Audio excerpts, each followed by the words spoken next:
नमस्कार दोस्तों, global stories में आपका स्वागत है। अमेरिका में आम चुनाव के बाद डोनाल्ड ट्रंप के शपथ लेते ही उनके नज़दीकी देशों में उथल पुथल मच गई है। दरअसल ट्रंप अपने एक बयान में कहा है कि हम बाहरी और माइग्रेंट्स के लिए अमेरिका का दरवाज़ा हमेशा के लिए बंद करने जा रहे हैं।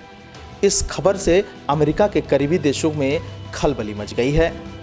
इस वीडियो में आपको पता लग जाएगा अमेरिकी प्रेसिडेंट के अधिकारी और मंत्रीगण इस फैसले से कितने खुश हैं और तालियों के साथ समर्थन भी कर रहे हैं। I will declare a national emergency at our southern border.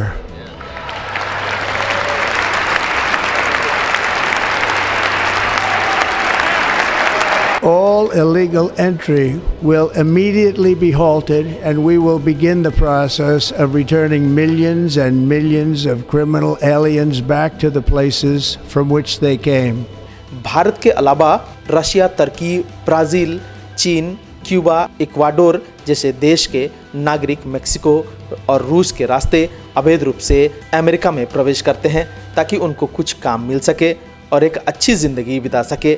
Bharat के लोगों में भी अमेरिका जाने का क्रेज़ बहुत है। वहाँ की रहन सहन और वहाँ की ज़िंदगी सबको अच्छी लगती है। लोग यहाँ कर्ज और ज़मीन बेचकर अमेरिका जाना चाहते हैं। भारत में काम नहीं है, शहर महंगा है और सैलरी भी बहुत कम है, ऐसा भारत के लोगों का कहना है। इधर डोनाल्ड ट्रंप भारत के नागरिकों को अपने देश भेजने पर जोर दे रहे हैं, जबकि भारत के लाखों लोग अमेरिका में विभिन्न कंपनियों में अपना योगदान दे रहे हैं। अगर ये भारतीय लौट कर आते हैं तो यह न सिर्फ देश के लिए चिंता का विषय होगा बल्कि अमेरिका को भी जोरदार झटका लगेगा। भारत के लोग अमेरिका बहुत उम्मीद लेकर जाते हैं और एक बेहतर ज़िंदगी की आशा करते हैं। अभी तक 7,50,000 भारतीय वैध रूप से अमेरिका में रह रहे हैं, तो वहीं करोड़ों अवैध प्रवासी भी वहाँ कहीं ना कहीं काम कर रहे हैं। H-1B वीज़ा कैप हटने से भारत को कुछ फ़ायदा भी हो सकता है तो कुछ नुकसान भी।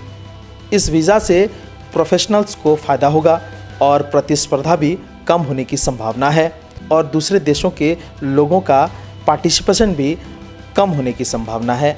ऐसे में यहाँ का IT और अमेरिका के टेक्निकल सपोर्ट करने वाले कंपनी जैसे टाटा, विप्रो, एसेंचर जैसे कंपनी के लोगों को वहाँ भेजने में सहूलियत होगी। चिंता की बात यह भी है कि जन्म के आधार पर नागरिकता में भी कोई प्रावधान नहीं है।